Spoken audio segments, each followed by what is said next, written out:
विपश्यना मनुष्य जाति के इतिहास का सर्वाधिक महत्वपूर्ण ध्यान प्रयोग है। जितने व्यक्ति विपश्यना से बुद्धत्व को उपलब्ध हुए उतने किसी और विधि से कभी नहीं। विपश्यना अपूर्व है। विपश्यना शब्द का अर्थ होता है देखना, लौट कर देखना। बुद्ध कहते थे यही पश्य को आओ और देखो। बुद्ध किसी धारणा का आग्रह नहीं रखते। बुद्ध के मार्ग पर चलने के लिए ईश्वर को मानना न मानना, आत्मा को मानना न मानना आवश्यक नहीं। बुद्ध का धर्म अकेला धर्म है इस पृथ्वी पर जिसमें मान्यता, पूर्वाग्रह, विश्वास इत्यादि की कोई भी आवश्यकता नहीं। बुद्ध का धर्म अकेला वैज्ञानिक धर्म है। बुद्ध कहते आओ और देख लो, मानने की जरूरत नहीं। देखो फिर मान लेना। और जिसने देख लिया उसे थोड़ी मानना पड़ता है, मान ही लेना पड़ता है। और बुद्ध के देखने की जो प्रक्रिया थी, दिखाने की जो प्रक्रिया थी, उसका नाम है विपश्यना।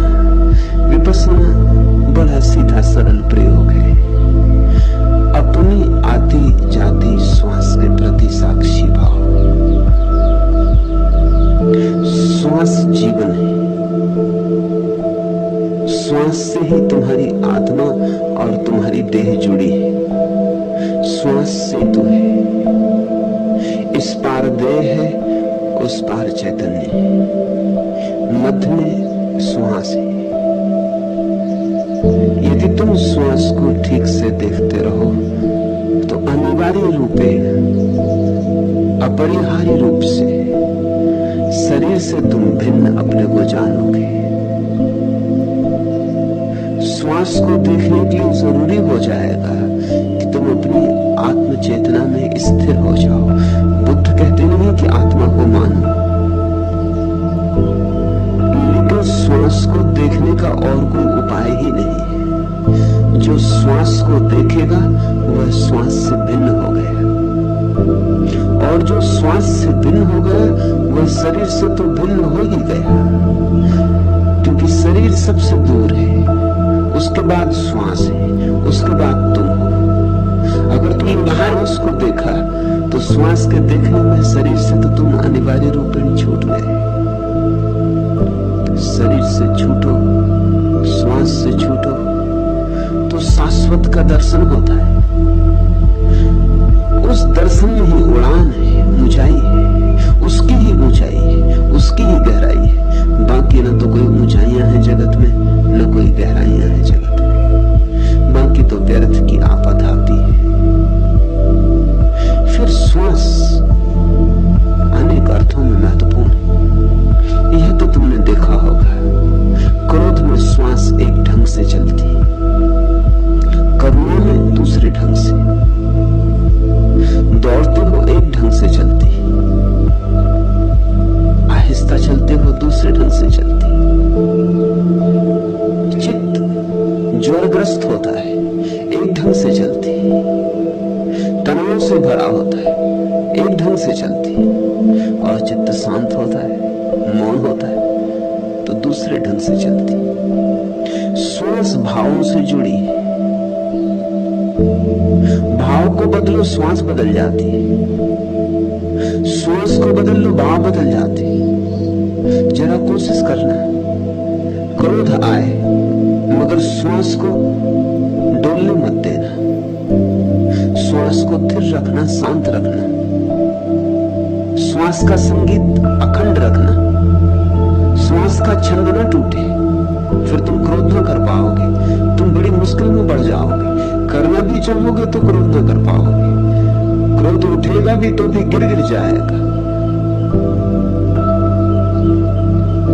क्रोध के होने के लिए जरूरी है कि श्वास आंदोलित हो जाए। श्वास आंदोलित हो तो भीतर का केंद्र डगमगाता है, नहीं तो क्रोध दिल पर ही रहेगा।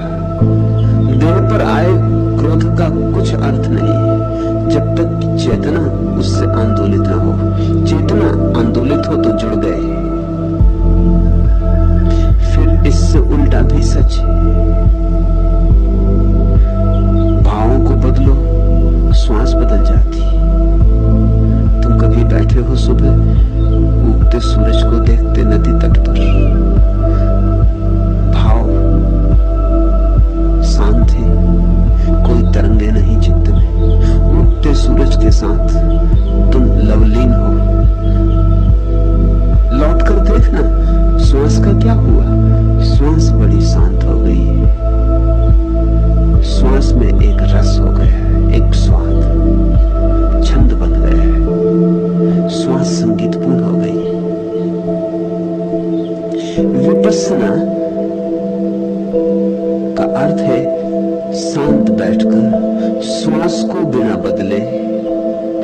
ख्याल रखना, प्राणायाम और विपस्सना में यही भेद है। प्राणायाम में श्वास को बदलने की चेष्टा की जाती है, विपस्सना में श्वास जैसी है वैसी ही देखने की आकांक्षा है। जैसी है, उबड़ है, खाबड़ है, अच्छी है, बुरी है, तेज है, शांत है, दौड़ती है, भागती है, ठहरी है, जैसी है। बुद्ध कहते हैं तुम अगर चेष्टा करके श्वास को किसी तरह नियोजित करोगे तो चेष्टा से कभी भी महत्व फल नहीं होता। चेष्टा तुम्हारी है, तुम ही छोटे हो, तुम्हारी चेष्टा तुमसे बड़ी नहीं हो सकती। तुम्हारे हाथ छोटे, तुम्हारे हाथ की जहां जहां छाप होगी वहां वहां छोटापन होगा। इसलिए बुद्ध ने ये नहीं कहा है कि श्वास को तुम बदलो। बुद्ध ने प्राणायाम का समर्थन नहीं किया है। बुद्ध ने तो कहा तुम तो बैठ जाओ, श्वास तो चली रही है, जैसी चल रही है, बस बैठकर देखते रहो। जैसे राह के किनारे बैठकर कोई राह चलते यात्रियों को देखे, कि नदी तट पर बैठकर नदी की बहती धार को देखे। तुम क्या करोगे? आई बड़ी एक तरंग तो देखोगे और नहीं आई तरंग तो देखोगे। राह पर निकली कारें बसें तो देखोगे, नहीं निकली तो देखोगे, गाय भैंस निकली तो देखोगे। जो भी है जैसा है उसको वैसा ही देखते रहो। जरा भी उसे बदलने की आकांक्षा आरोपित ना करो। बस शांत बैठकर श्वास को देखते रहो।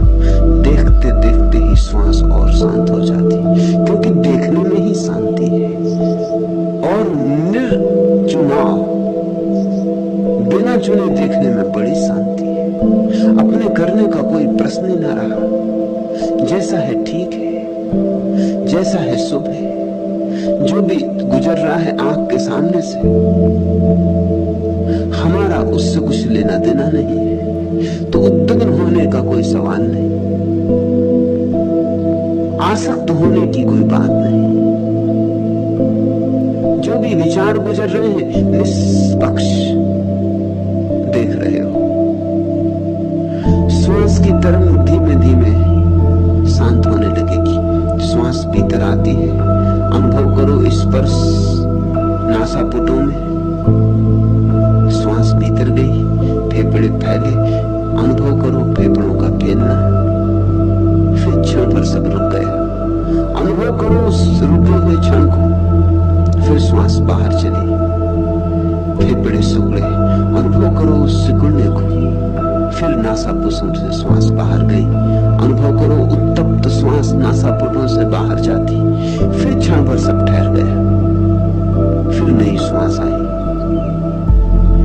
ये पड़ाव है, श्वास का भीतर आना, क्षण भर श्वास का भीतर ठहरना, फिर श्वास का बाहर जाना, क्षण भर फिर श्वास का बाहर ठहरना, फिर नई श्वास का आवागमन। ये वर्तुल है। इस वर्तुल को चुपचाप देखते रहो। करने की कोई भी बात नहीं, बस देखो। ये